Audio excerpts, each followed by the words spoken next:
Si je reviens rapidement vers vous, c'est que notre budget n'est toujours pas bouclé et que cela constitue pour nous une grande préoccupation.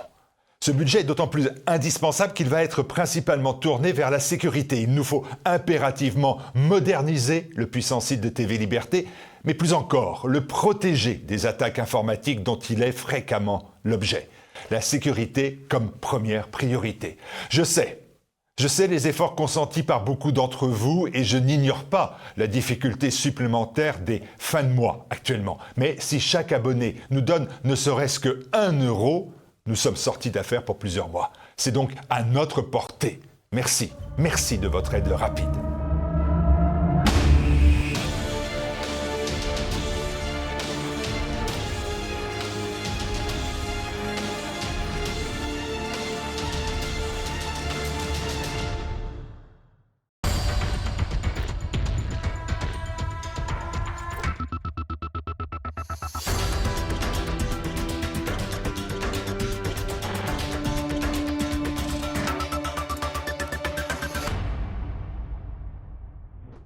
Bonjour à tous, bonjour chers téléspectateurs de TV Liberté.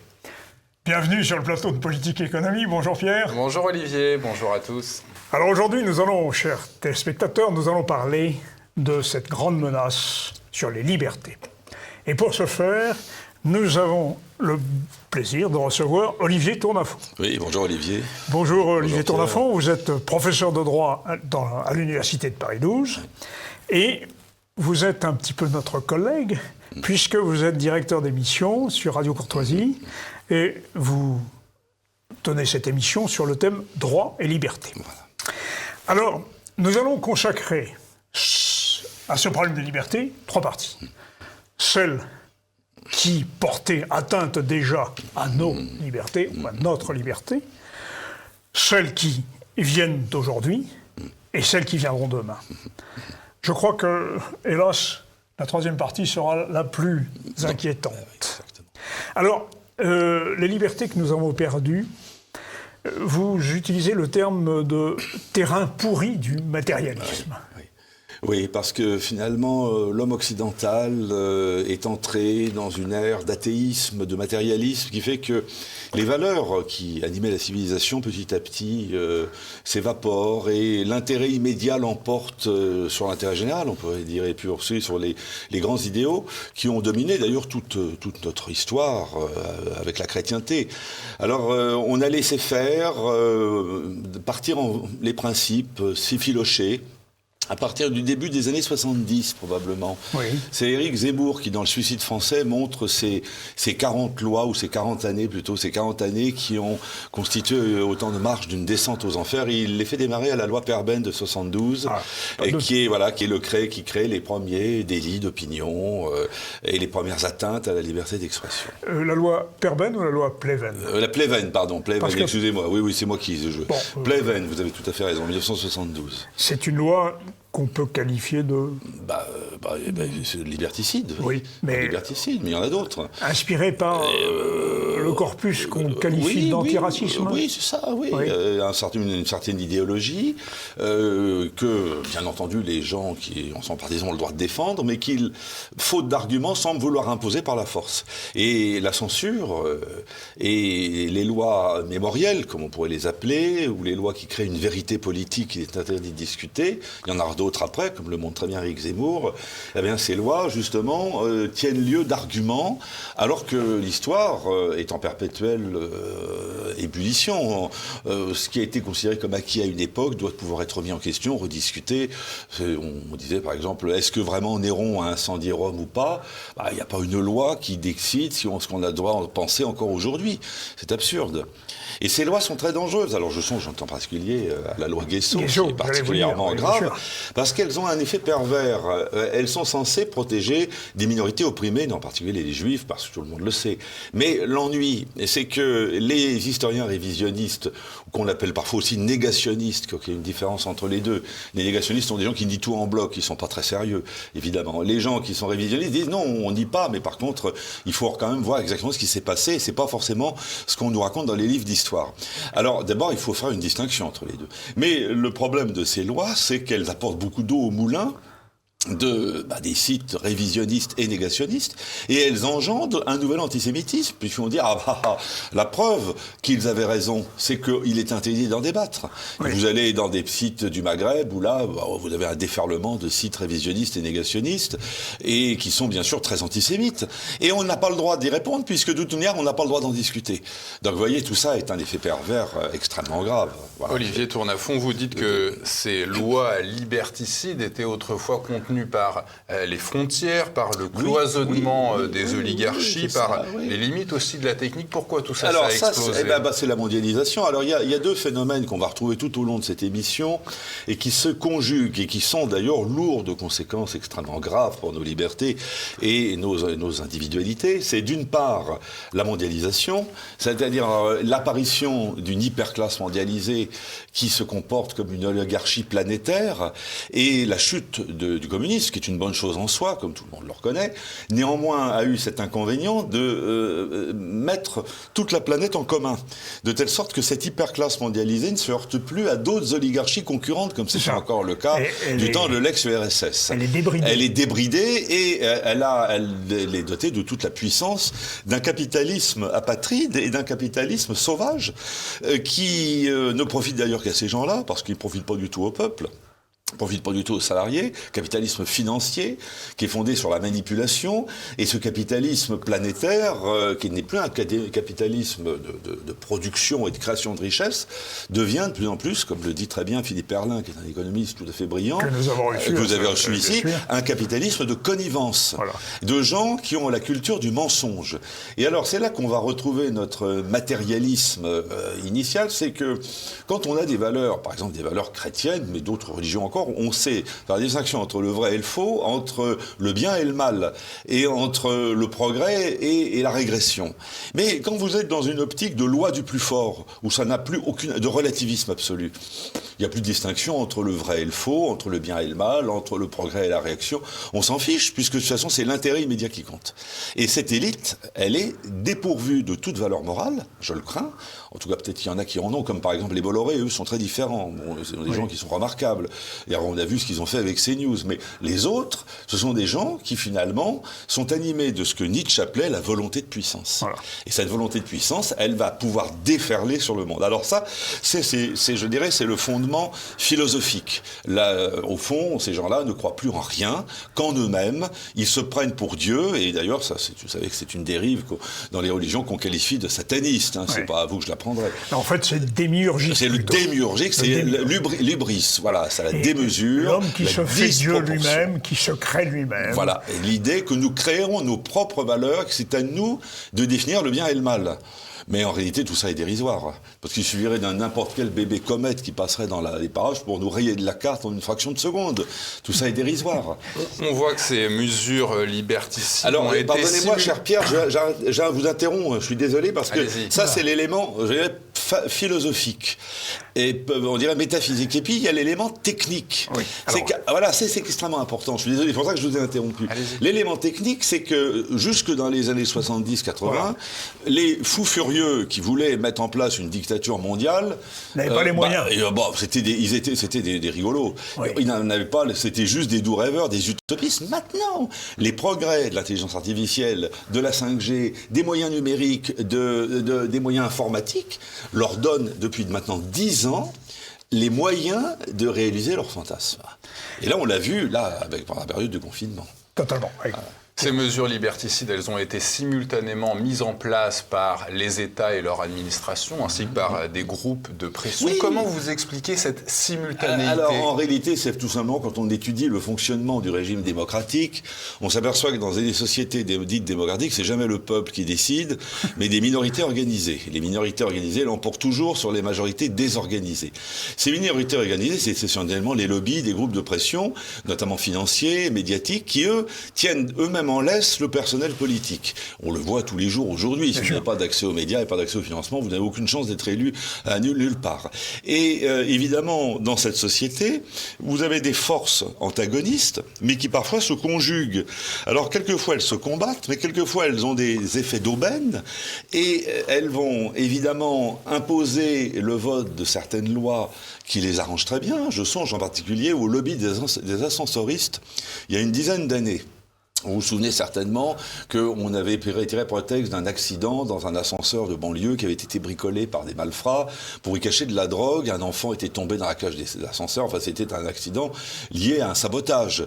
Les ascensoristes, qui sont un lobby extrêmement puissant, je ne cite aucune marque pour ne fâcher personne, mais tout le monde voit à qui je veux faire allusion, ont trouvé un ce sont des couples. Voilà, ont trouvé un moyen là idéal de faire voter une loi imposant la remise aux normes partout, de tous azimuts, de tous les ascenseurs de France et de Navarre. Ce qui a rapporté des sommes absolument astronomiques et coûté une fortune aux copropriétaires. Voilà des exemples d'utilisation de la loi à travers les groupes de pression qui commandent eux-mêmes l'oligarchie politique et l'administration qui n'obéit pas au peuple du tout. Mais il me semble quand même que vous évoquez ces groupes de pression qui l'emportent sur l'État. Oui. Il me semble qu'à un moment, l'État était capable de les tempérer, bien au sûr. moins jusqu'aux années 70-80. Le basculement se produit dans ces années-là. Oui, il se produit et il va s'accélérer justement avec la chute de l'URSS, puisque à ce moment-là, c'est la loi du marché qui de plus en plus domine, et avec la libre circulation des capitaux, des personnes. Donc cette oligarchie qui était déjà relativement puissante dans les années 60-70 monte en puissance encore beaucoup plus avec l'hyperclasse mondialisée, et qui est une réalité aujourd'hui. Regardez Klaus Schwab, Bill Gates, George Soros, BlackRock, Vanguard, enfin bon, on les connaît tous, ces gens-là. McKinsey, bien entendu, McKinsey, oui. Alors, j'emploie souvent, ça devient une tarte à la crème dans ces émissions,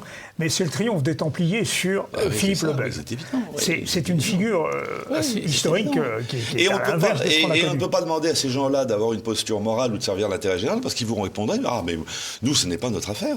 Nous ne sommes pas en charge de l'intérêt général. C'est vous, les élus, qui devez défendre l'intérêt général. » Sauf que par derrière, on tient les élus. Donc le système est corrompu. Le système est corrompu dès le départ. On se souvient, Olivier Tournafond, de ce qui s'est passé en 2009 avec la grippe à H1N1. Pourquoi ces lobbies, à l'époque, n'avaient-ils pas réussi à rendre obligatoire le vaccin? Alors, nous n'avions pas les moyens de contraindre la population à se vacciner. Les moyens techniques? Les moyens techniques, tout simplement. Songez qu'en 2009, tenez, je vais montrer à nos téléspectateurs un vestige.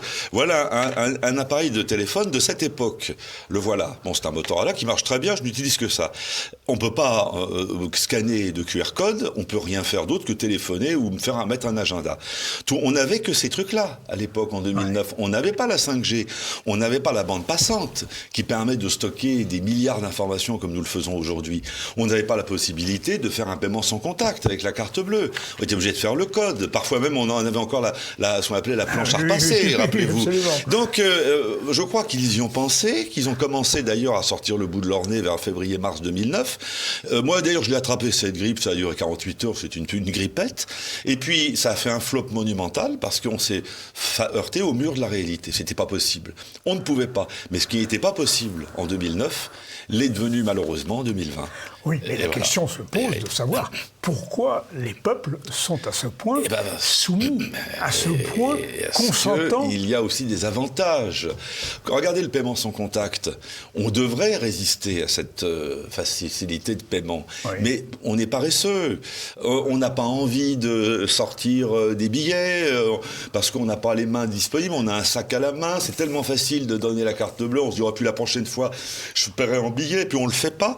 En fait, on mise tout simplement sur les grandes tendances de l'être humain, qui sont la paresse, l'oubli, l'amnésie, l'idée. Les gens ne veulent pas aussi prendre conscience des périls parce que c'est anxiogène. Ils ont assez de soucis comme ça. Quand on entendait au début des années 2010 Monsieur Attali nous expliquer que le QR code à l'avenir prendrait une place très importante, il avait raison, mais comment pouvait-il savoir que cela deviendrait ça rentrerait dans la vie quotidienne des Français? Vous savez, je crois que tous ces gens-là ont une longueur d'avance sur sur la population. Oui. Ils connaissent les différents progrès en cours, ils savent quels sont les brevets déposés, ils sont au cœur de l'action. Donc ils ont 10 ans d'avance sur les autres. Et on découvre après coup qu'on a été pris au piège parce que ces gens-là ont mis en place un système, on l'a vu. Alors rappelez-vous, quand le 13 juillet 2020, donc le président de la République, Emmanuel Macron impose le pass sanitaire, tout le monde a dit, mais enfin c'est pas sérieux, ça marchera jamais, parce que d'abord il y a plein d'étrangers qui sont en vacances, ils sont pas vaccinés, ça va foirer complètement. Et ben non, ça va pas foirer. On a été déconcertés par la facilité de mise en place de ce système quasi totalitaire. Ouais. Et alors heureusement, tous les restaurateurs ne le demandaient pas. Moi j'ai pu aller beaucoup dans beaucoup d'endroits où on ne me le demandait pas, mais dans tout ce qui était grande brasserie parisienne, il y avait des cerbères à l'entrée qui scannaient, et ça prenait très peu de temps. Alors la seule chose, c'est que beaucoup de gens trichaient en utilisant des faux papiers, ou alors le QR code d'un ami, d'un collègue, parce que beaucoup de gens ont fait ça. Mais le gouvernement en est parfaitement conscient, et ils ont bien dit, la prochaine fois, vous ne pourrez plus tricher. Parce que déjà, ils travaillent sur des moyens de sécuriser. C'est diabolique, hein. Il va falloir mais alors là, se sont réveiller. les États qui portent atteinte à nos libertés. Ils se font complices, en quelque sorte.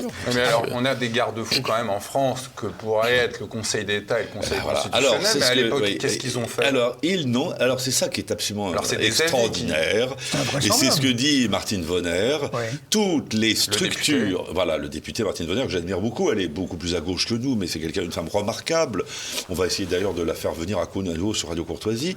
Elle dit tous les barrages que nous avions mis en place patiemment depuis la fin de la guerre ne se sont avérés que des montagnes de papier inutiles, et c'était juste du vent et des paroles, parce que toutes les instances, tous les magistrats de droit public comme de droit privé qui sont en charge de défendre les libertés, sociologiquement, ils partagent les vues du pouvoir. Il y a une sorte de connivence, on va dire, sociologique.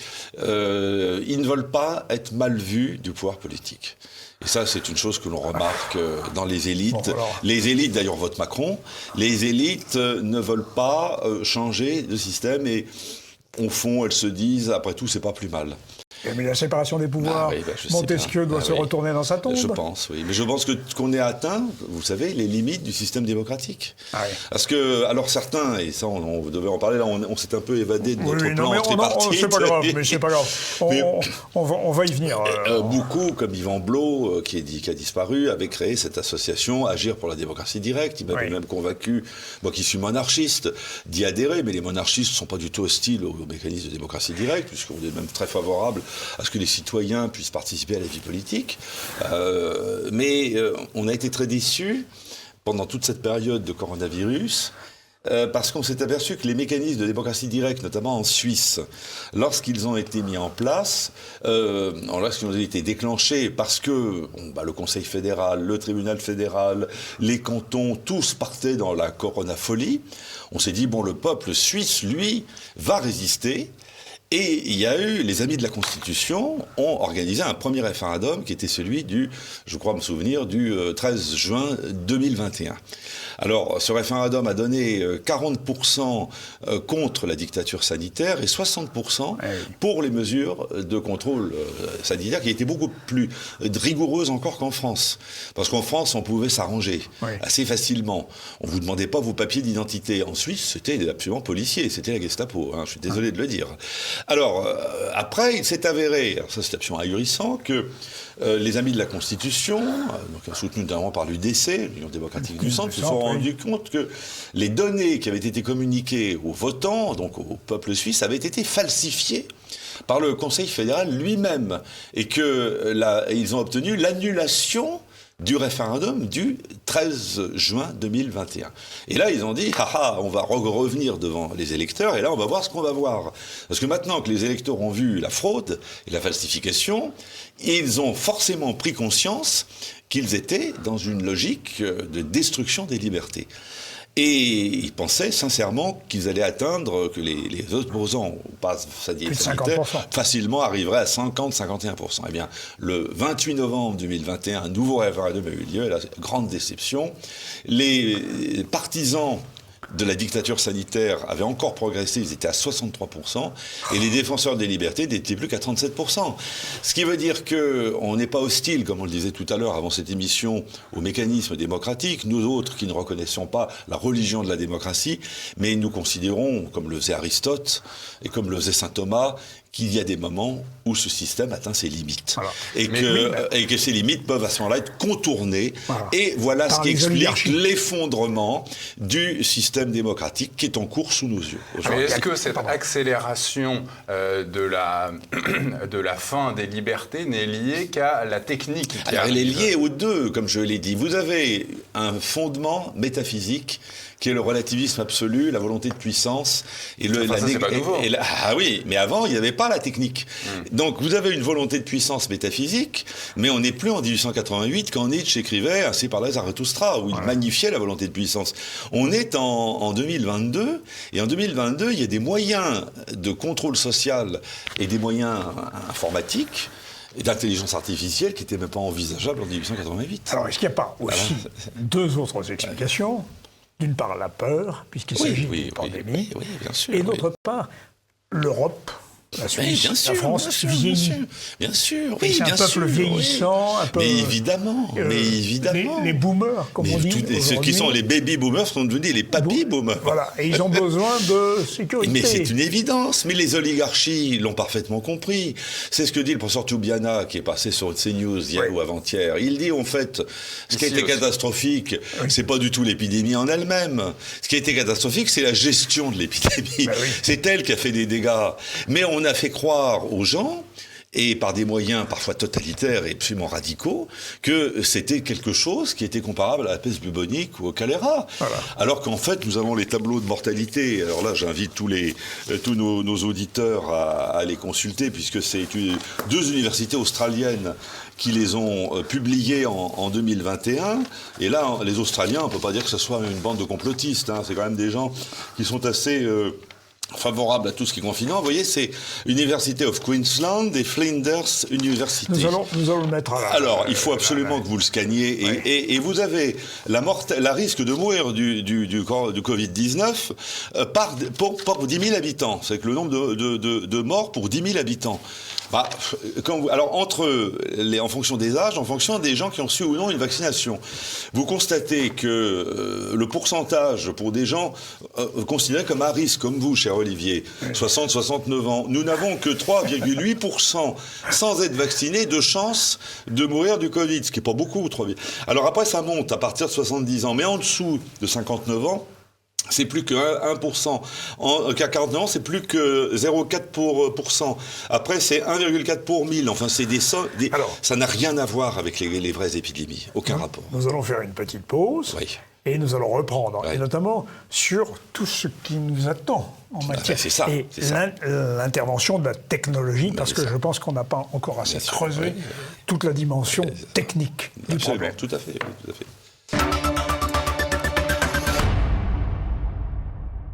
On continue notre entretien avec Olivier Tournafont sur le recul des libertés publiques. Olivier Tournafont, j'ai retrouvé cette étude du groupe britannique The Economist de février 2021. La France a perdu son statut de démocratie parfaite à cause de la gestion du Covid. Elle a été reléguée au rang de démocratie défaillante. Est-ce que le Covid a justifié la politique, entre guillemets, autoritaire du chef de l'État ? Non, absolument pas. Tout ça était une vaste fumisterie, je suis désolé de vous le dire. Alors j'aime pas beaucoup qu'on utilise le mot démocratie à toutes les sauces parce qu'on n'y comprend plus rien. J'aurais tendance à dire que la France a cessé d'être un état de droit.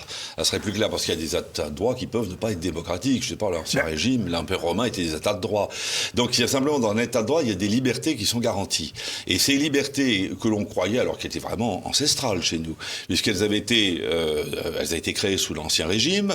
Ça s'appelait des privilèges. C'était des privilèges, et elles avaient été garanties garanties par la Déclaration des droits de l'homme en 1789. Elles avaient été développées tout au long du XIXe siècle, consolidées par les différents régimes démocratiques du XXe siècle après les horreurs des 2 guerres mondiales. Donc on pensait que c'était, comme on l'a dit tout à l'heure, des remparts acquis et inébranlables. Et ce qui est absolument phénoménal, c'est de voir que ces remparts de l'état de droit ont été balayés comme des fétus de paille par une simple vent de panique. Alors, ce vent de panique... Est-ce qu'il y a un texte qui a justement balayé cet état de droit? Est-ce qu'il y a une date de mort de l'état de droit en France? L'état de droit a été mis entre parenthèses à partir du 15 mars 2020, c'est clair. C'est la loi du 23 mars avec l'état d'urgence dit sanitaire. Mais c'est évident. Parce qu'à ce moment-là, on se fonde sur des élucubrations qui sont les prévisions de Neil Ferguson de l'Imperial College, qui prévoit un nombre de morts absolument extravagant dans le monde, de l'ordre de 500 millions de morts, voire davantage, ou je ne sais pas combien, ou 1 milliard. Bon. Et tout ça va être repris en boucle par les médias et par les politiques. Et d'ailleurs, il s'est certainement passé quelque chose que nous a pas dit entre le 15 mars et le 17 mars. Parce que, rappelez-vous, en mars 2020, quand l'Italie commençait à confiner et que tout le monde était effaré, Macron disait encore « mais jamais nous ne ferons ça en France ». Il va au théâtre jamais nous arrêterons d'aller au cinéma, jamais nous arrêterons d'aller au théâtre, jamais, etc. Et quelques jours plus tard, allez, c'est fini, nous sommes en guerre, c'est fini, c'est la mort du petit cheval, c'est pour ça, vous ne sentez plus de chez vous. Alors, qu'est-ce qui s'est passé? Alors, je pense qu'il y a quelque chose qui s'est passé, c'est que les services secrets des différents États ont dû révéler ce que maintenant tout le monde sait à peu près, c'est que ce virus n'était pas si naturel que ça. Qu'il était très probablement sorti d'un laboratoire de guerre un peu bactériologique sur les bords, peut-être celui du labo P4 de Wuhan. Alors maintenant, tout le monde sait que le virus a des gains de fonction, des gains de viralité, et on ne voulait pas le dire aux gens pour ne pas les affoler, mais à mon avis, les gouvernants ont commencé à prendre terriblement peur en se disant mais si ça se trouve ce machin-là va effectivement être quelque chose comme la grande peste. Donc je crois qu'au début il y a eu un effet de panique internationale et tout le monde a embrayé là-dedans, surtout avec les prévisions de Neil Ferguson, et seuls les gens les plus de sens raci comme nous disent oh là là il est trop tôt pour juger, et puis on n'avait pas l'air que ça soit si dangereux que ça, mais on voyait quand même, rappelez-vous, en Chine des immeubles entiers bloqués par l'armée, des gens qui tombaient comme mouches dans la rue. Il y avait de quoi faire peur. Sauf qu'après, il y a quelque chose qui est typique des régimes démocratiques. Je vous parlais des oligarchies et des groupes de pression. Et ça crée une espèce d'appel d'air, un effet d'aubaine. Voilà, effet pour d'aubaine. Tout le monde. Pour, bien sûr, Big Pharma, bien entendu.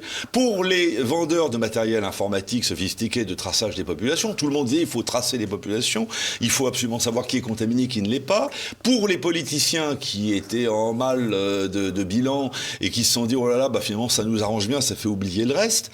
Tout le monde a dit... Pas Donald Trump. Non, pas Donald Trump, mais beaucoup de gens comme Macron se sont probablement dit, bah à la limite, c'est pas mal ce truc-là. Et là, je reprends l'analyse d'un médecin psychiatre qui s'appelle Vincent Rouillet, qui est intervenu sur Radio Courtoisie, qui dit en fait, il n'y a pas de complot. Parce qu'il y a des complots, ils sont au grand jour. Vous avez la logique de ces oligarchies internationales, c'est un peu la même logique que la logique des grandes mafias. Les mafias sont en rivalité, mais parfois elles se fédèrent sur un coup. On fait un coup pour gagner beaucoup d'argent et avancer ses pions. Et puis après on se débande, on passe à autre chose. C'est le coup Corona. Voilà. Et bien là, quand il y a une opportunité millénaire, on va faire un coup, et ça arrange tout le monde. Ça arrange Klaus Schwab sort son livre The Great Reset, et rappelez-vous en octobre 2020, le 13 octobre, Macron, à la stupéfaction générale, dit qu'il reconfine tout le monde, et il donne 2 arguments, alors là, qui ont achevé de me convaincre que cet homme se payait notre tête. Il nous dit, si je ne le fais pas, il y aura 400 000 morts d'ici la fin de l'année. Or, à cette époque, en octobre 2020, on savait déjà que toutes les prévisions de Neil Ferguson étaient complètement fausses. On sait que ça avait été grossièrement exagéré. Donc 400 000 morts déjà, il aurait dit 40 000 morts. Bon, on se dit c'est beaucoup, mais 400 000 morts, et puis pourquoi pas 400 millions de morts pendant qu'on dit, enfin c'est pas sérieux. Bon, premier argument complètement fallacieux et ridicule.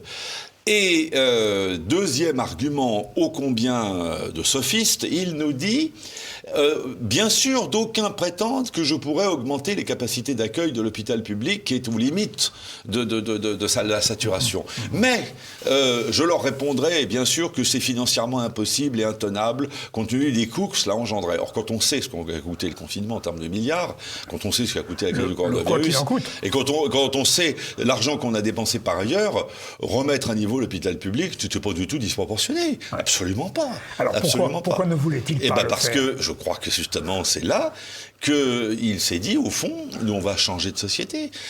Le monde d'après ne sera plus le même. Et finalement, c'est pas plus mal, ça nous arrange, je pense. Et pourquoi ça les arrange ? Parce que, vous savez, dans l'histoire, il y a la volonté de puissance, comme on l'a dit tout à l'heure, il y a aussi la mégalomanie.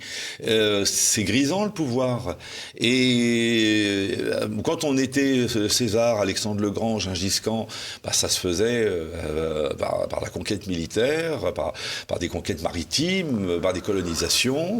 Aujourd'hui, c'est dans la nature de l'homme, ça se fait autrement. J'ai retrouvé cette citation, monsieur, de Gabriel Attal, qui est le porte-parole du gouvernement. On veut poursuivre la redéfinition de notre contrat social avec des devoirs qui passent avant les droits. Est-ce qu'on peut comprendre que le pass vaccinal, qui n'est que suspendu, est un avant-goût du crédit social à la chinoise? C'est une évidence, ça me paraît évident. Justement, il se prépare deux choses. Au niveau français, avis favorable du Conseil d'État. Autorise policiers et gendarmes à faire mention des opinions politiques, des convictions philosophiques et religieuses et de l'appartenance syndicale de leurs cibles. Alors que les précédents textes se limiter à recenser les activités des personnes. Bien sûr. On continue dans le délit d'opinion, finalement. Parce qu'on ne s'intéresse plus aux actes des gens, ce qui est d'ailleurs le progrès. Dans les sociétés modernes ont décidé de ne plus s'immiscer dans les consciences, qui n'est pas du ressort de l'État, mais du ressort de la religion, et de se consacrer simplement au respect de l'ordre public et de la paix civile. Là, ça veut dire que l'État veut s'immiscer dans les consciences, et il s'engage dans une logique que je qualifie de totalitaire. Parce que nous retrouvons, c'est là la grande différence entre la dictature et le totalitarisme, dans un système dictatorial, que genre général Pinochet ou général Franco, tout ce qu'on vous demande, c'est de ne pas faire de politique et de ne pas vous occuper de critiquer le pouvoir. Mais vous vivez comme vous voulez, vous pensez ce que vous voulez. Dans un régime totalitaire, on vous impose un nouveau mode de pensée, parce que on doit créer l'homme nouveau. Voilà pourquoi on vous interdit d'employer certains mots, voilà pourquoi vos pensées sont criminalisées. Et là, nous entrons exactement dans cette logique. On ne saurait juger les gens sur leurs pensées. Évidemment. Le juriste que vous êtes ne peut pas évidemment, c'est ce qu'on appelle les procès d'intention. On ne juge que sur les actes. Évidemment, c'est tout l'apport de notre civilisation. Sans ça, on revient à des despotismes à l'oriental, dignes de Xerxès ou de Sardanapale. Quoique Sardanapale était un type très bien, finalement. Il a été injustement critiqué par les Grecs. Et preuve que ce système doit perdurer, c'est que l'extension du certificat Covid européen jusqu'en juin 2023 va être votée sous prétexte de nouvelles pandémies ou de nouveaux variants. Oui. Alors, pour le moment, vous observez qu'il y a un passage à vide et que la guerre en Ukraine est bien tombée pour redonner du grain à moudre, parce que finalement, on est passé de la terreur sanitaire à la terreur militaire. Et la peur de la Troisième Guerre mondiale, et d'ailleurs, c'est pour ça qu'on excite l'ours russe de plus en plus, sachant que l'ours russe, il faudrait mieux de lui laisser une porte ouverte, une porte de sortie, pour que les choses se calment. On ne veut surtout pas que ça se calme, apparemment. J'ai fait toute une interview sur TNT TV sur cette question de l'Ukraine. Alors là, on ne sait pas du tout de quoi est fait l'avenir, notamment à la rentrée. Il est probable qu'à la rentrée, il y aura de nouvelles affections pulmonaires, comme il y en a toujours. Alors, pour le moment, le variant Omicron est très anodin, mais quand on voit ce qui se passe en ce moment en Chine, à Shanghai en particulier, avec le confinement, mais absolument invraisemblable, on mettrait ça dans un film de science-fiction, les gens hausseraient les bras, c'est même pas plausible leur truc. Alors pour rappeler les faits, on voit des gens prisonniers chez eux interdits d'aller faire leurs courses pour se nourrir. Ils sont livrés à domicile. Les gens qui étaient le déclenchement du confinement, les gens qui étaient dans un magasin ou un centre commercial ont été bloqués et sont toujours coincés sans pouvoir revenir chez eux. C'est des histoires incroyables. Dernière information, les livreurs justement de produits de nécessité sont maintenant interdits parce qu'il contribue à la diffusion du virus. Alors on ne sait pas pourquoi les Chinois, qui sont pourtant des gens intelligents, se livrent à cette espèce de délire mégalomaniaque. Est-ce que c'est, comme le pensent beaucoup de gens, notamment sur NTD TV, bon, c'est New Tang Dynasty, sont la Chine nationaliste, ils disent c'est parce que le pouvoir veut serrer la vis à la population, il veut mettre en place un système de terreur sanitaire, et le coronavirus n'est qu'un prétexte, parce qu'en fait ce variant Omicron est très peu... C'est un rhume, hein. Moi je l'ai attrapé, c'est juste un rhume. C'est juste un rhume. Bon, et je ne savais même pas que je l'avais quand je me suis rendu compte que j'avais perdu un peu l'odorat de nouveau. Et me dit, ça y est, je l'ai attrapé. Mais c'est rien du tout. J'ai même pas été malade. Hein. Et alors pour ça, arriver à confiner 24 millions de personnes et quasiment les faire mourir de désespoir et les pousser au suicide, je veux dire... Alors, est-ce que ce ne serait pas, parce qu'il s'agit d'une population urbaine, est-ce que ce ne serait pas lié à la montée d'une classe moyenne qui existe maintenant en Chine et qui est potentiellement peut-être contestatrice au moins du régime d'atteinte aux libertés. C'est évident. Il y a ça. Et puis il y a aussi le fait qu'il y a une émigration interne forte avec des paysans qui se regroupent à la périphérie des villes, avec des bidonvilles qui n'existaient pas du temps de Mao, puisqu'ils avaient coincé sur... Et donc, ce sont deux populations qui étaient potentiellement révolutionnaire par rapport au système. Il y a ça qui joue. Je pense. Est-ce qu'il n'y a pas aussi la tradition confucéenne ? Oui, c'est possible. C'est ce qu'on a toujours dit. On a toujours dit que, comme en Russie, les Chinois acceptaient plus facilement le despotisme parce qu'il n'y avait pas aussi l'apport très important du christianisme. C'est mon collègue Jean-Louis Harouel, historien du droit, qui a fait plusieurs ouvrages extraordinaires qui nous ont montré à quel point le christianisme nous a libérés, puisqu'il a porté d'un côté la vie éternelle, la possibilité de la vie éternelle, ça c'est l'aspect métaphysique et je dirais sacré, religieux et théologique, mais il a apporté aussi la sortie du sous-développement. Parce qu'en reconnaissant la dignité humaine, le caractère sacré de la vie, et en reconnaissant le libre arbitre de l'individu, eh bien, on a mis fin à des systèmes de despotisme à l'oriental qui étaient encore monnaie courante dans l'Antiquité et qui on retrouve encore dans le monde aujourd'hui. Oui, mais alors justement, ce despotisme à l'oriental, il est en train de contaminer. Il est en train de revenir. L'Union européenne, puisqu'elle prévoit un portefeuille d'identité numérique. Mais la nature, chasser le naturel, il revient au galop. Lorsque la puissance, je dirais, transcendante de la religion chrétienne, alors moi, en plus, je suis protestant, vous voyez, et pourtant, je dis beaucoup de bien des catholiques, mais la religion catholique est une institution irremplaçable. Et c'est un protestant qui le dit parce que même si elle présente des défauts, elle est une institution, la plus vieille institution de notre civilisation, et elle a assuré, je dirais, la liberté dont nous jouissons tous les jours, aujourd'hui, indirectement. Et alors, effectivement, la perte du sacré, et ça j'insiste beaucoup là-dessus, fait que l'homme n'est plus qu'un animal, il n'est plus qu'un producteur et un consommateur, et c'est pas pour rien que le bras droit de Klaus Schwab a déclaré il y a quelques semaines, grâce à l'intelligence artificielle, heureusement, dit-il, toutes ces histoires d'âme, de survie de l'âme et tout d'autres balivernes vont enfin disparaître à tout jamais.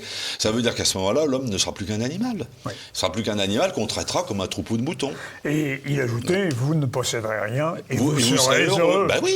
Les vaches dans le pré, les chevaux, ils ne possèdent rien, elles sont heureuses jusqu'au jour où elles vont à l'abattoir. Tout ça. Mais alors, l'Union européenne, donc, prend des formes satrapiques, si je puis dire, avec ce passeport prévu. Enfin, quand même. Est-ce que les peuples européens vont accepter alors, il y a possibilité, je pense que... Juridiquement juridiquement, comme l'a dit très justement l'autre jour Maître Dividio, que j'ai reçu sur Radio Courtoisie, il dit « N'attendez rien des juges, parce que ce sont des gens frileux. Les juges ne veulent jamais se mettre mal avec le pouvoir quand il y a un vrai danger.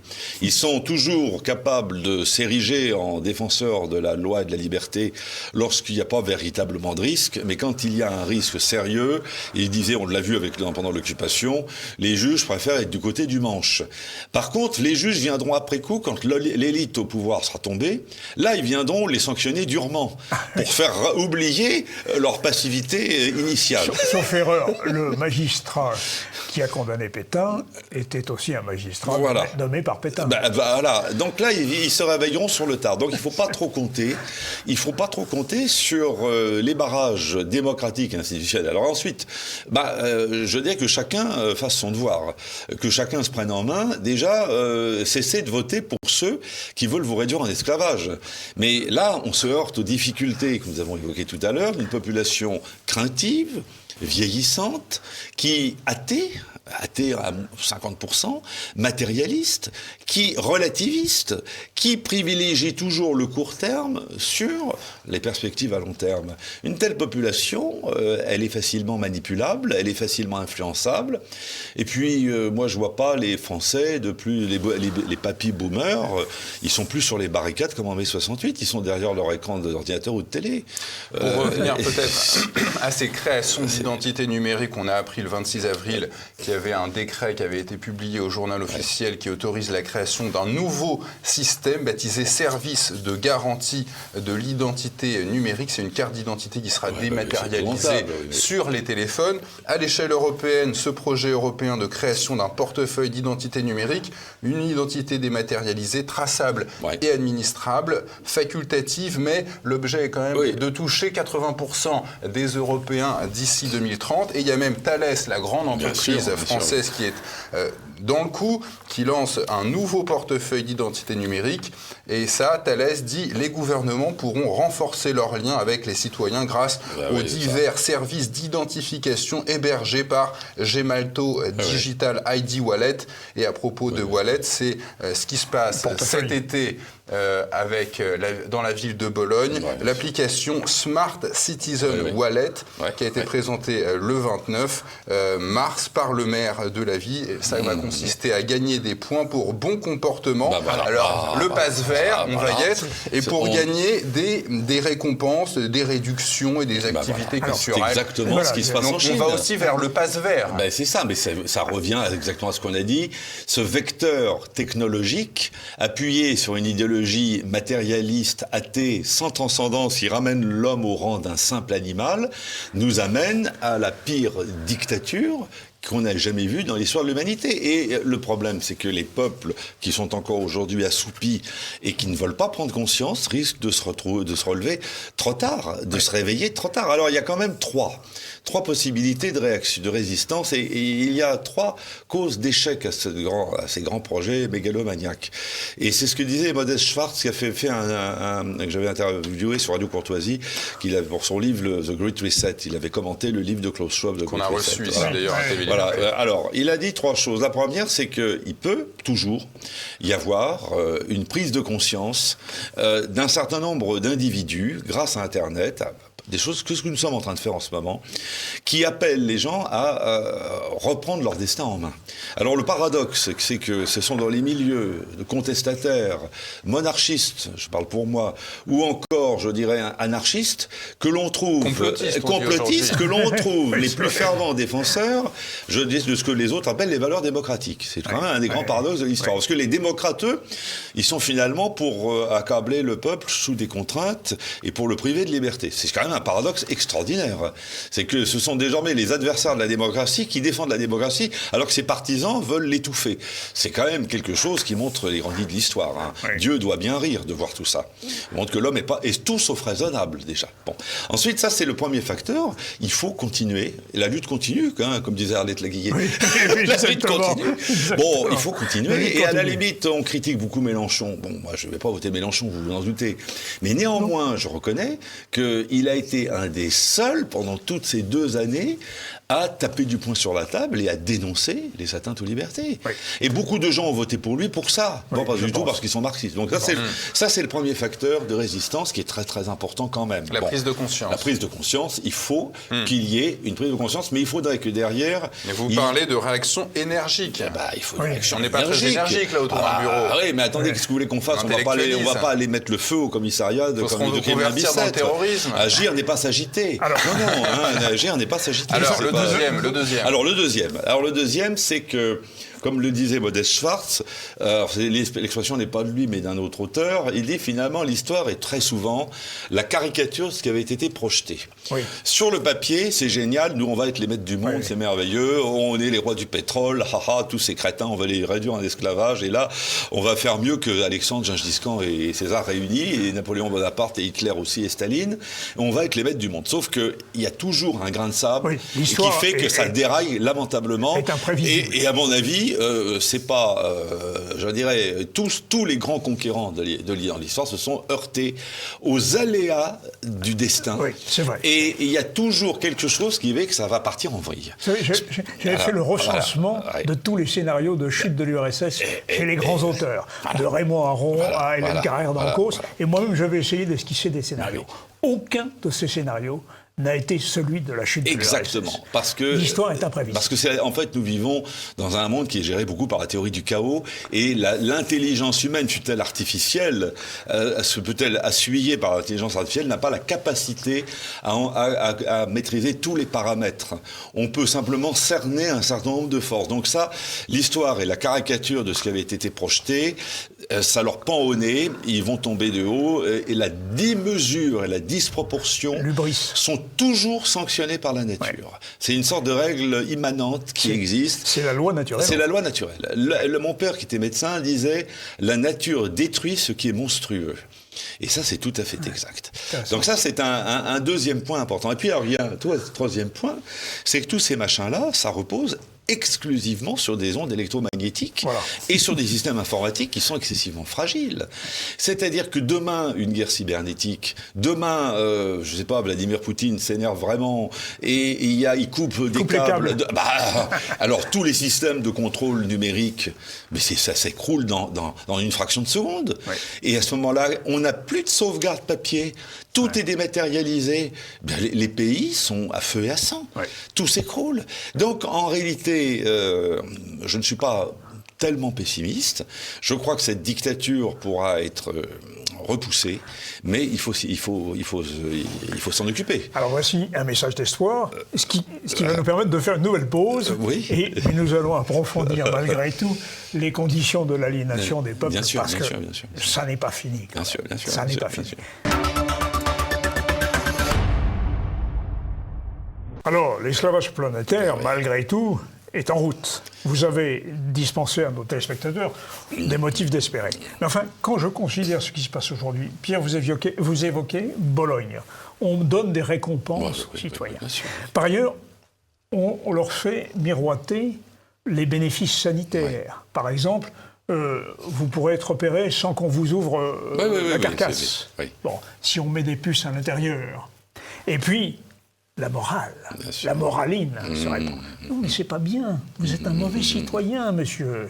Bon, il faut. Alors, est-ce que tout ça, c'est du vent, hein, mais par contre, ce qui n'est pas du vent, c'est les technologies. Ben bien sûr. On va commencer à nous mettre des tatouages de toutes sortes, des puces dans la cervelle. Enfin, Neuralink avec notre ami Elon Musk, qui rachète Twitter pour libérer la liberté d'expression, mais qui, en même temps, veut modifier notre cerveau en y implantant des puces. Bon, enfin, en fait, qu'en pensez-vous ? Alors, ce que je pense, c'est que d'abord, la technique en soi, on n'arrête pas le progrès, ça, tout le monde le sait. On va pas, faut être sérieux, on va pas empêcher les progrès informatiques et technologiques qui, d'ailleurs, sont des armes toujours à double tranchant. Oui. Tout est dans la manière d'utiliser les technologies. Si les technologies sont utilisées conformément aux valeurs de notre civilisation et de la chrétienté, au fond, il n'y a pas d'objection parce que ça reste sous l'autorité du patient. C'est le consentement individuel. Alors, certains se perdront, d'autres seront sauvés. Mais à la limite, on n'est pas du tout hostile à ces techniques. Si on peut effectivement opérer sans intrusion corporelle un certain nombre d'affections, je songe notamment à des tumeurs, des choses comme ça, tant mieux. Et donc ça, c'est le bon côté des technologies. C'est le côté libérateur et progrès véritable. Le problème, c'est que ces technologies peuvent être utilisées à mauvais escient, comme toujours. Et tout toute l'histoire de l'humanité montre qu'il y a toujours un bon et un mauvais côté. Alors le danger, c'est justement, et ce qu'il faut éviter coûte que coûte, c'est qu'elle ne soit utilisée à mauvais escient par des fous mégalomanes qui veulent devenir les maîtres du monde, ce qui malheureusement semble être de plus en plus le cas. Alors qu'il y a encore 10 ans, on m'aurait ri au nez si je vais parler de ça. Et c'est là qu'il faut effectivement être extrêmement vigilant. Alors les gens aujourd'hui vont se faire acheter, mais ça, vous savez, acheter les foules, il y avait déjà à Rome, Panem et Circenses, c'est pas nouveau. De tout temps, on a acheté et on a manipulé les foules, acheté les foules. Oui, Augustin Cosselin nous a dit des choses. Voilà, et Gustave Le Bon. Et il y a beaucoup d'auteurs qui ont décrit la manipulation des foules au XXe siècle. Ils n'ont pas attendu les QR codes et l'intelligence artificielle pour le faire. Je pense à Edward Bernays, qui a inspiré d'ailleurs Adolf Hitler, parce que c'est un des tout premiers à avoir conçu la manière de manipuler les foules. Après, vous avez bien sûr Noam Chomsky qui a décrit tout ça par le menu de manière extrêmement détaillée. Il y a le soviétique Karamurza, Sergei Karamurza, qui a écrit un ouvrage absolument extraordinaire qui s'appelle La manipulation des foules, qui montre comment, dans les régimes démocratiques, on peut arriver à diriger très facilement l'électorat en lui donnant l'illusion qu'il est libre. Et tout ça est connu depuis très très longtemps. Alors simplement, c'est vrai que ces moyens technologiques vont permettre d'accélérer le processus, c'est-à-dire qu'aujourd'hui, il n'y a plus besoin. Alors d'un autre côté, comme ça devient très intrusif, et ça rejoint ce qu'on disait tout à l'heure, il n'est pas impossible qu'il y ait aussi une réaction sociale parce qu'on est allé trop loin. Lorsque les gens vont se rendre compte, par exemple, le crédit carbone, vous savez, ils n'ont plus le droit pratiquement de faire plus de 10 km autour de chez eux, ou alors qu'ils ne veulent plus vendre ou louer leur appartement parce qu'ils ne peuvent plus le remettre aux normes énergétiques. Et là, ça va ruer dans les brancards, très sérieusement. Et donc, on ne peut pas dire ça va marcher comme sur des roulettes. Au début, c'est une sorte de gadget, ça amuse les gens, ça présente plutôt des avantages. Les gens croient qu'il n'y a pas de danger pour eux, donc ils vont entrer là-dedans. Après, on ne sait pas. Et au-delà, monsieur, de cette illusion de la liberté qu'on donne au peuple, c'est quoi ces techniques concrètement d'ingénierie sociale, de manipulation vous les avez des foules? cités, Olivier Pichon les a cités. C'est bien sûr tout ce qui repose sur les ondes électromagnétiques, avec en particulier la reconnaissance faciale, qui est déjà en œuvre en Chine, les fameux QR codes. On scanne en une fraction de seconde quelque chose qui vous donne une énorme quantité d'informations. Dans les aéroports. Des aéroports, voilà. C'est quelque chose. Bientôt, bien sûr, c'est invraisemblable. Il me laisse passer. Mais voilà. Mais je vois à côté de moi quelqu'un qui met sa figure et ça ne marche pas. Bah oui, parce qu'il n'est pas enregistré. Parce qu'il n'est pas enregistré, ou alors que le logiciel n'est pas encore au point. Vous avez évidemment la transmission instantanée de l'information, vous avez une foule de dispositifs, la miniaturisation aussi. Oui. On entend aussi toutes sortes de choses sur la 5G. Les nanotechnologies. Vous pouvez avoir des drones de la taille d'un moustique. Alors un gros drone, vous pouvez toujours le descendre avec un coup de long rifle dans le champ, mais si c'est un drone qui est de la taille d'une mouche et qui s'introduit dans votre cuisine... Il faut mieux un bon 12, c'est meilleur. Oui, mais là vous n'allez pas tirer à la chevrotine sur un moustique dans votre cuisine. Ah non. Vous voyez ce que je veux dire? Non, mais c'est les mauvais côtés du progrès. À chaque fois qu'il y a, en fait, vous savez, à chaque fois qu'il y a un progrès technologique, c'est un défi pour l'humanité. Oui. Et il faut que l'humanité soit à la hauteur du défi. Soit elle est à la hauteur du défi, elle le maîtrise, et à ce moment-là, elle peut aller encore plus loin. Soit elle n'est plus à la hauteur du défi, et elle régresse, et elle retombe dans la barbarie. Je crois que c'est très simple. C'est en fait, la nature est très bien faite. Chaque fois, on donne une possibilité à l'homme. S'il en est digne, il la maîtrise. S'il n'en est pas digne, il succombe. Et c'est comme ça que ça marche. Vous avez une très belle phrase, vous savez, qui est, je crois, de Francis Bacon, qui a dit « Pour commander à la nature, il faut obéir à ses lois ». Il faut lui obéir, bien sûr. Absolument. Bien sûr. Voilà. Pour commander à la nature, il faut obéir à ses lois. C'est la citation exacte. Et Francis Bacon, c'est 15e siècle. Hein. C'est encore le Moyen-Âge. Vous voulez voler, parfait. Vous prenez un avion, mais vous ne faites pas n'importe quoi, sans ça vous vous écrasez au sol. C'est tout simple. Hein. Si la loi et la démocratie sont en train de devenir les fondements de ce despotisme numérique, à quoi ça sert d'aller voter? Alors c'est là qu'avec Olivier Pichon tout à l'heure, nous disions, ce que nous critiquons, ce ne sont pas les procédures démocratiques qui ont toujours existé. Elles existaient à Rome, elles existaient à Athènes, elles existaient dans l'ancienne France, elles existaient dans les provinces, elles existaient sous la monarchie française. Même les monarchistes les plus, je dirais, les plus virulents comme Charles Maurras défendent le principe du suffrage et du droit de vote parce qu'il dit c'est un moyen d'action politique et c'est en même temps un thermomètre social qui permet de connaître l'état de l'opinion publique, ce qui est extrêmement important. Donc jamais il n'a été question d'abolir le droit de vote, d'interdire le droit de vote. Et en réalité, ce que nous critiquons, c'est ce qu'on pourrait appeler le démocratisme, c'est-à-dire la religion de la démocratie. Ouais. L'idée que dès lors qu'on a atteint la majorité numérique, on a nécessairement raison. Ouais. Et moi je dis toujours, une majorité d'erreurs ne fait pas une vérité. On est désolé. Le système a ses limites.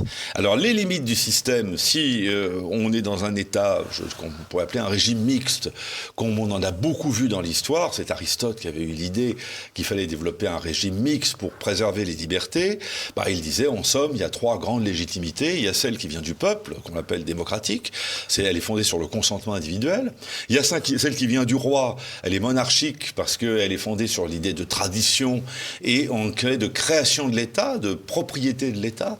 Une dynastie a créé un État, c'est un peu comme un chef d'entreprise, donc il en est propriétaire d'une certaine manière, c'est son œuvre. Et puis il y a l'idée de compétence, et ça c'est l'élite, l'aristocratie. Alors on dit aristocratie au sens étymologique, les meilleurs, les plus compétents, par exemple les gens qui ont fait des grandes écoles, les grands savants, les grands ingénieurs, les gens qui ont découvert par exemple l'énergie nucléaire, tout ça. Bon, tout ça on est bien. Et Aristote disait comme ces 3 légitimités risquent toujours de décliner, parce que la monarchie se transforme en tyrannie, la démocratie se transforme en démagogie et l'aristocratie se transforme en plutocratie, en oligarchie. Ce qui est le cas, parce que tout dégénère dans la vie.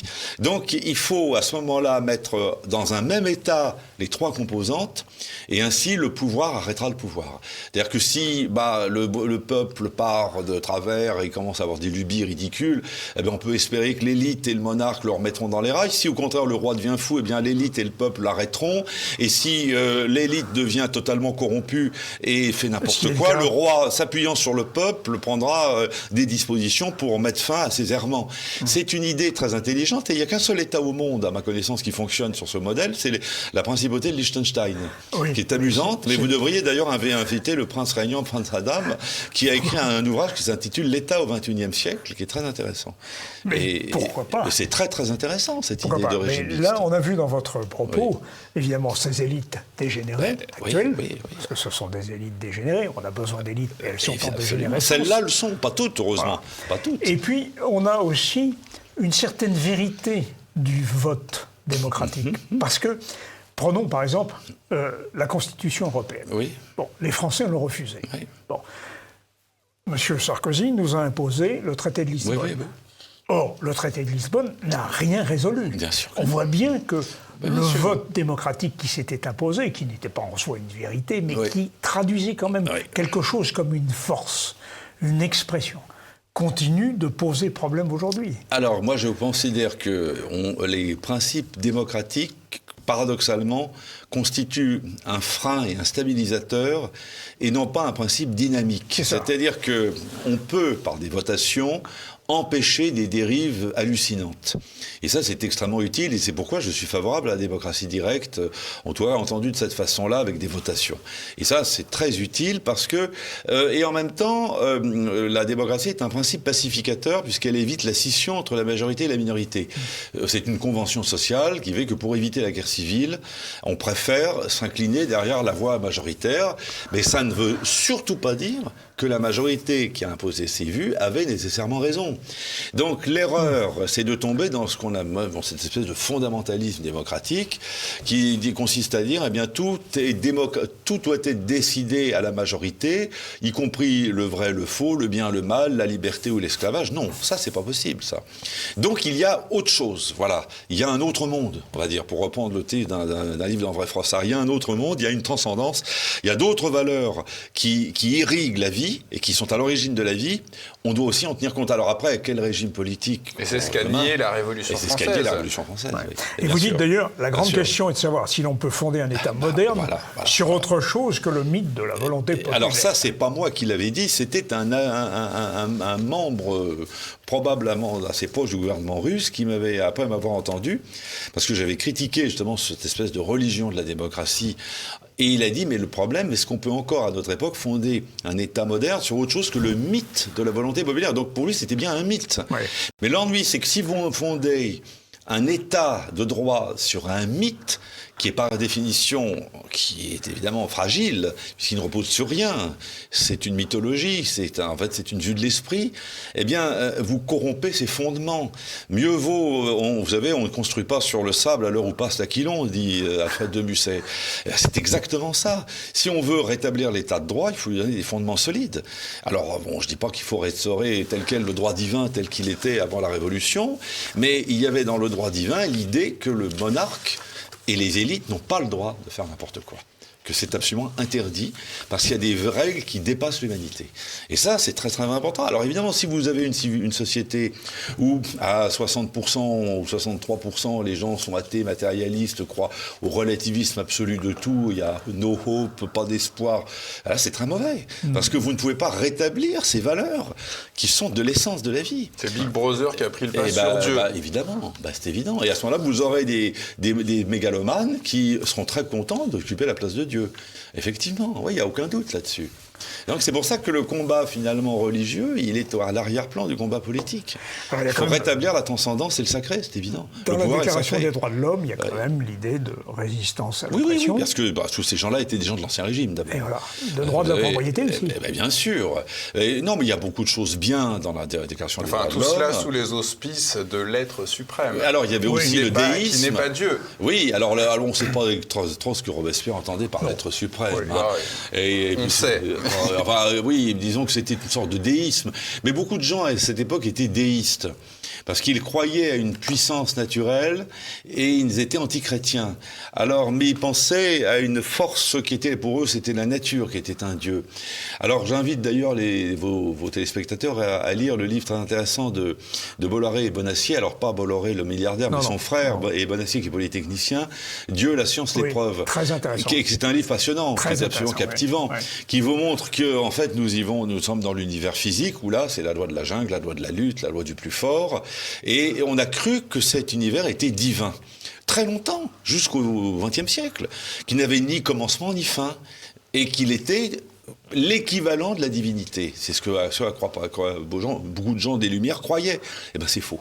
Ouais. Cet univers a été créé par le Big Bang, par une force incommensurable qui nous est inconnue. Ouais. Donc là, en fait, notre monde physique est fini, notre univers est fini, mais il y a quelque chose d'infini qui n'appartient pas à cet univers. Ouais. Et tous les scientifiques disent que entre le temps zéro et le Big Bang, il y a une fraction de seconde. C'est ça. C'est extraordinaire. Et le Big Bang est une idée, d'ailleurs, d'un ecclésiastique. Tout à fait. Exactement, qui était un génie de la physique. Voilà. Un prêtre qui s'appelait l'abbé Lemaître. L'abbé Lemaître, absolument. Ouais. Et qui était un ami d'Einstein. Oui, tout à fait. Bon, mais ça nous éloigne beaucoup de liberté. Nous allons, je crois, conclure cette émission. Écoutez, Olivier, je vous remercie infiniment de m'avoir invité, je veux dire. Merci Pierre aussi. Je crois que c'était important de dire tout cela à nos téléspectateurs, parce qu'il y a quand même un message d'espoir. Oui. C'est que je crois que, vous avez le vieux dicton, c'est « aide-toi, le ciel t'aidera ». Dieu n'aime pas les tièdes. Jésus l'a dit. Il n'aime pas les tièdes, il veut des gens qui se battent pour le bien et pour la vérité. Donc ça, je crois que c'est la conclusion de cette émission. Il faut que maintenant, chacun fasse son devoir et se prenne en main. Et lutte contre les odieuses tentatives auxquelles nous allons être bientôt confrontés. Voilà. Merci Olivier Tournafond pour ces éclairages. Merci Pierre. Merci Olivier, merci monsieur. Merci. Chers téléspectateurs, à très bientôt.